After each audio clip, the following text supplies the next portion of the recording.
எப்பயுமே பிஸியாக இருக்கிற கன்னிராசி நேயர்களுக்கு இந்த வருஷமும் பிஸியாக தான் இருக்கும். ஏன்னா உங்களோட 7ஆம் பாவத்தில் சனி இருக்கார். சனி உங்களோட 5, 6 கூடையவர். அப்போது உங்களுக்கு வரக்கூடிய பூர்வ ஜென்ம புண்ணியத்தையும் உங்களுடைய தொழில் ஸ்தானத்தையும் ருணரோக சத்ருஸ்தானத்தையும் அவர் தான் பார்த்துக்கிறார். அவர் 7ல் இருக்கும்பொழுது உங்களுடைய பிஸ்னஸ் பார்ட்னர்ஷிப் இதிலெல்லாம் நீங்கள் ரொம்ப கேர்ஃபுல்லாக இருக்கணும். அதே மாதிரி அவருக்கு வீடு கொடுத்த குரு 10ஆம் பாவத்தில் இருக்கார். அவர் 11ஆம் பாவத்துக்கும் வருவார். இப்போது இந்த 2 ஸ்தானங்களுமே தொழில் லாபம் அப்படின்னு வரும்பொழுது அதில் நீங்கள் ரொம்ப எச்சரிக்கையாக இருக்கணும். வெறும் எனக்கு லாபம் வரணுமே அப்படின்னு சொல்லிட்டு நினச்ச நேரத்துக்கு விலையை உயர்த்தாதீங்க, நஷ்டத்தில் போய் முடியும். அதனால் ரொம்ப கேர்ஃபுல்லாக பிஸ்னஸ் பண்ணுறவங்க எல்லாருமே ரொம்ப கேர்ஃபுல்லாக இருக்கக்கூடிய காலகட்டம். இந்த ராகு கேது பெயர்ச்சிக்கு அப்புறம் இந்த குரு கேது சேர்க்கை சேரும் பொழுது நீங்கள் எவ்வளோக்கு எவ்வளோ சாதுக்களுக்கு நிறைய செய்கிறீங்களோ அது உங்களுக்கு நல்லது. சித்தர் வழிபாடு பண்ணலாம்.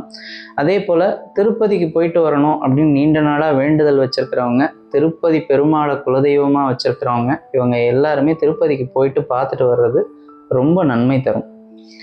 கன்னிராசி நேயர்களுக்கு என்ன அப்படின்னு வாழ்வியல் அப்படிங்கும்போது சாலையோரமாக படுத்திருக்காங்க பார்த்தீங்களா, அவங்களுக்கு கம்பளி கருப்பு கலரில் கம்பளி வாங்கி கொடுக்கலாம். அந்த சனி பகவானுடைய தாக்கம் நீங்கும். ஏன்னா செவ்வாய் சனியோட இருக்குது.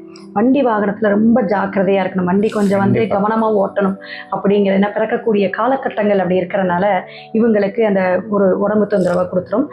அப்போ அவங்களுக்கு சனிக்கிழமையோ அல்லது புதன்கிழமை வாங்கி இவங்க இரவு நேரத்தில் அது தானம் பண்ணணுங்க சார்.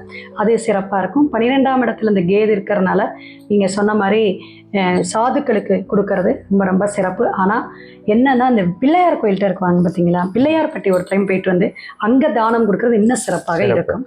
ஏன்னா பிள்ளையார்பட்டி கோயில்னு வரும்போது அங்கே தீராத விஷயங்களே கிடையாது.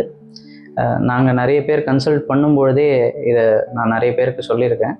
பிள்ளையார்பட்டி கோயிலுக்கு போகும்பொழுதும் அங்கே மினிமம் ஒரு அரை நாளாவது அங்கே இருந்து தங்கிட்டு வரா மாதிரி போங்க.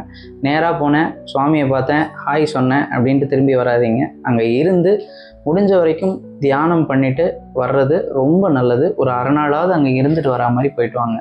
பிள்ளையார்பட்டி மாதிரி ரொம்ப சக்தி வாய்ந்த ஒரு தெய்வம் எங்கேயுமே கிடையாது சார். நவகோள்களில் கேதுவுடைய தான் கடைசியாக உங்களுக்கு ஞான மார்க்கமாகவும் மோட்சகரகனாகவும் முடியக்கூடிய அமைப்பு.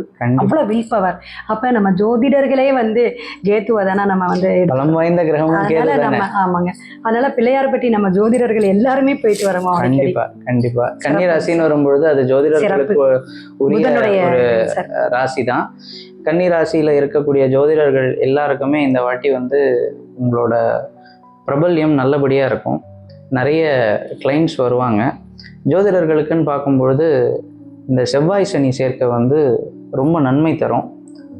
வரக்கூடிய கிளைண்ட்ஸுக்கு கூடுமான மட்டும் எவ்வளோக்கு எவ்வளோ உங்களால் முடிஞ்ச அளவுக்கு ஹெல்ப் பண்ண முடியுமோ அதை பண்ணுங்கள்.